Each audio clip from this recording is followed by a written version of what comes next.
On peut dire ce qu'on veut, la vie elle est quand même géniale, je pense que on récupère vraiment ce qu'on vibre. Je viens de faire une rencontre insolite dont je vais te parler maintenant. Et franchement, regarde bien la vidéo jusqu'au bout parce que c'est un fantastique message d'espoir à plein de niveaux. Il y a une surprise inattendue à la fin par rapport à ce que je vais te raconter maintenant. Et c'est vraiment un truc de dingue. Là, je suis en train de me balader comme je fais tous les jours quasiment. Et je tombe sur un monsieur de 90 ans, 90 ans pour les Français. Et on sympathise, perdu dans la pampa. Il a a priori rien à faire là, pas plus que moi.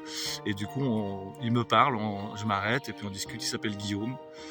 Il a 90 ans et il me raconte sa vie. Et sa vie, c'est un roman, vraiment un roman. C'est vraiment quelque chose d'énorme, sauf que c'est pas une fiction. Et il me raconte, en ce qui nous concerne, par rapport aux vidéos que je suis en train de faire, je vais te parler d'une histoire d'amour incroyable. Et c'est son histoire d'amour à lui. Et cette personne, Guillaume, à 90 ans, il a vécu avec 3 femmes. Et sa deuxième femme, il y a 15 ans à peu près, donc ils étaient déjà assez âgés, on va dire, et sa femme a un cancer généralisé. Et puis le diagnostic tombe, et puis les médecins disent qu'effectivement, elle n'en a plus pour très très longtemps à vivre. Alors lui, il décide d'arrêter son job et tout ça, il lui dit, écoute, t'as entendu les médecins, qu'est-ce que tu aimerais réaliser dans ta vie que tu n'as jamais fait avant de mourir? Et si c'est possible, on le fait. Et elle réfléchit et lui dit, écoute, moi j'ai toujours été amatrice d'art, j'adore l'art, et j'aimerais aller voir toutes les œuvres d'art qui ne peuvent pas se déplacer. C'est-à-dire toutes les choses qu'elle n'a pas vues dans des expositions. Et il lui dit, ok, banco. Et ils vendent leur maison. Ils avaient une maison à l'époque en France, bien qu'ils soient en Suisse, mais c'était des gens assez aisés. Ils vendent la maison en France et les voilà partis. Et pendant 2 ans, ils ont fait le tour du monde pour aller voir toutes les œuvres d'art que sa femme voulait voir, n'importe où dans le monde. Et ils ont vécu 2 ans incroyables qu'ils n'auraient jamais vécu autrement. Et parfois, même si c'est toujours des issues dramatiques, c'est toujours important de se souvenir que, je l'ai vécu aussi, la maladie amène des changements, amène des possibilités, des potentialités de vie que sans, on ne vivrait pas. Ça, c'est vraiment le premier message. Donc, il ne faut pas toujours prendre les choses au pied de la lettre, même si effectivement, c'est dramatique ce qui se passe. Mais tu vas voir, leur rebondissement, il est incroyable. Et donc, ils font le tour du monde et ils emmènent leur fils, qui était assez jeune, qui faisait de la varap. Et pendant qu'ils allaient voir tout ce qui était artistique, les œuvres d'art dans le monde entier, le fils, il faisait des trucs de varap. Et lui, qui à l'époque avait quand même 70, presque 80 ans, 75, 80 ans, 75 ans, 80 ans, il faisait de la varap. Son fils l'emmenait dans les salles et c'était ouf. Et il me racontait, il me dit à San Francisco, en plus San Francisco, petite touche d'humour, c'est quelqu'un qui a beaucoup d'humour, j'ai vraiment apprécié. Il me racontait, il me dit, et comme moi j'étais avec mon fils qui était beaucoup plus jeune, il entendait, comme c'est quelqu'un qui parle bien l'anglais, il entendait les gens parler dans son dos, puis il disait, t'as vu le type, le petit jeune qui se paye, parce qu'il faut pas oublier que San Francisco, c'est quand même un des premiers berceaux gays, tu vois, où il y a eu tout le déploiement après du New Age et tout ça. Et donc eux, dans les salles de grimpe, les gars, ils fantasmaient en se disant, putain, le mec, il se tape un petit jeune de dingue, quoi. Donc c'était assez rigolo comme il racontait ça. Et puis fatalement, l'issue arrive, ils ont fait le tour du monde, ils sont régalés, tout ça, ils ont fait des trucs, et quelques temps plus tard, sa femme meurt, effectivement, de son cancer généralisé. Et puis, lui, il continue sa vie, et puis il commence à faire d'autres choses, il s'ouvre un peu aux choses, et grâce à son humour, et c'est quelqu'un de vraiment très élégant, de très belle personne, franchement, et très très beau aussi. Moi, je l'ai dit, jusqu'à 90 ans comme lui, c'est magnifique. D'ailleurs, je lui demandais ses secrets, je lui ai dit, comment t'as fait pour vivre comme ça? Il m'a dit, moi, j'ai toujours fait du yoga, de la méditation, je vais me promener en montagne, etc. Et tout, j'écoute les oiseaux, donc quelqu'un qui a beaucoup de discernement, un immense détachement et qui a toujours fait attention à ce qu'il mangeait, ce qu'il buvait, etc. Donc après, des fois ça marche pour les uns et puis pas pour les autres, mais c'était intéressant de faire cet aparté, ça m'a permis aussi de conforter et de confirmer certaines choses.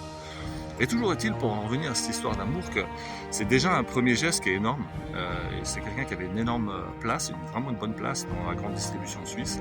Et il a renoncé après à ça pour vivre cette aventure incroyable avec sa femme, pour aller jusqu'au bout de son amour avec elle, et puis au bout de sa vie à elle, et de l'accompagner jusqu'à son dernier souffle dans ces épisodes, en dehors même des voyages qu'ils ont fait dans le monde.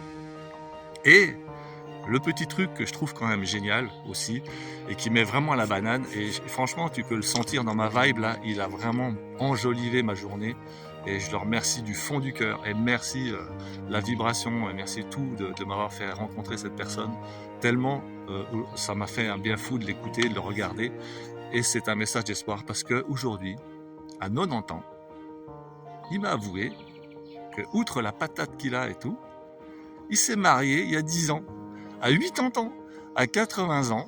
Le gars, il a refait sa vie. Il est marié, ça fait 10 ans maintenant qu'il est marié avec une nana qu'il aime et tout. Et ils ont une vie de jeune homme et de jeune fille quelque part. Elle est partie en vacances de son côté, là. Elle fait une semaine de vacances dans sa famille et tout. Et lui, il est tranquille et il me dit c'est bien parce que moi, au moins, là, j'ai une semaine pour moi, je fais mes trucs et puis après, je suis content quand elle revient. Et après, on parlait de fréquence, d'énergie, de vibration à travers le classique parce qu'il adore la musique classique. Mais voilà, je trouve que c'est une superbe histoire qui est vraie. Et des fois, il y a des commentaires et il y a des gens qui m'ont mis un commentaire et je suis vraiment désolé pour ces personnes qui croient plus en rien et qui croient que c'est de la flûte et tout. Je ne peux pas filmer, enfin je pourrais demander l'autorisation, mais c'est pas pareil. Mais tout ce que je dis, c'est des choses vraies que j'ai vérifiées. Et là, c'est quelqu'un que j'ai rencontré, donc je n'invente pas ces histoires. C'est des histoires de la vraie vie, quoi. Et donc, quand il y a des gens qui sont blasés, frustrés, qui n'ont plus foi en rien, au lieu de se servir des histoires que je raconte comme ça pour se booster, de se dire c'est possible, je trouve dommage de s'engoncer dans son truc et puis de se dire ouais, de toute façon, moi j'y crois pas, là j'ai vu un commentaire, c'est des histoires à l'eau de rose, machin et tout. Mais c'est génial l'eau de rose, quoi.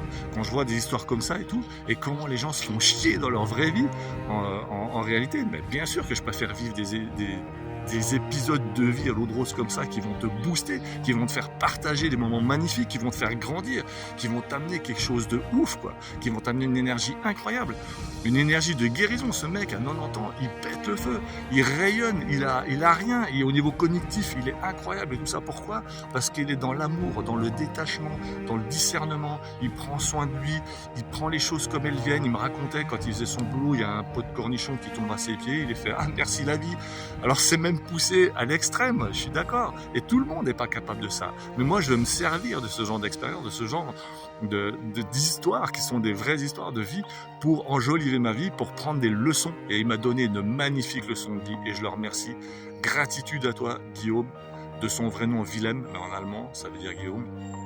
Gratitude à toi, Willem, pour avoir croisé ton chemin et m'avoir fait partager cette histoire incroyable, d'avoir fait ce parcours de 2 ans et surtout d'avoir continué ta vie, d'avoir accompagné ta femme jusqu'au bout, d'avoir vécu ton amour jusqu'au bout et mieux encore, à 80 ans, de t'être remarié d'un amour sincère, d'un amour réel et d'être capable de vivre aujourd'hui comme vivent des jeunes mariés alors que ça fait déjà 10 ans qui se sont mariés et d'avoir une vie épanouissante ensemble mais aussi séparément. Chacun fait aussi ses activités et ça c'est phénoménal. Et ça c'est des choses dont tu dois te servir au lieu d'être frustré, d'être blasé, de te dire oui c'est des gens qui ont la chance. Non, c'est des gens qui sont comme ça, ils vibrent comme ça, ils ont ça en eux.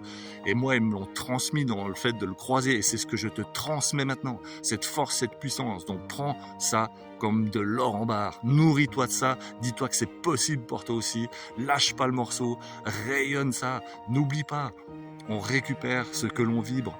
On attire ce que l'on incarne. Bonne journée. Merci de liker, de partager, de commenter. Donne-moi tes expériences, ton ressenti et abonne-toi pour ne rien louper. Merci du fond du cœur.